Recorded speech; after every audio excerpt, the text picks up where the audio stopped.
maintenant pour apaiser les tensions? C'est tout ce que je vous demande. L'un des éléments, c'est le travail éducatif que demandait Yves. C'est un travail qui doit être un travail pédagogique qui est d'abord le premier travail aussi des journalistes. Parce qu'un débat comme celui-ci, c'est le moment d'apprendre. Que les Camerounais sachent qu'il n'existe aucun sursis sur la fonction du président de la République actuelle.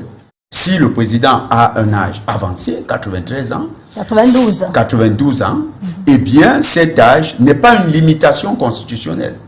Ce n'est pas un argument que de dire parce qu'il a 92 ans, il devrait arrêter d'être candidat.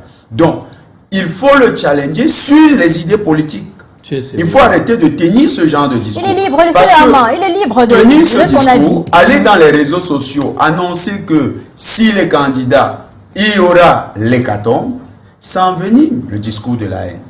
Ça envenime l'explosion de la violence. Ça met les gens sur des positions telles qu'ils se disent, eh bien, il faut qu'on se prépare parce que désormais, ça va dégénérer. Donc, si ce discours apocalyptique n'est pas maîtrisé dès maintenant, les acteurs politiques qui l'amplifient dans le champ politique seront aussi responsables, ils seront co-responsables des dégâts en termes de violence, de montée de violence dans l'espace public.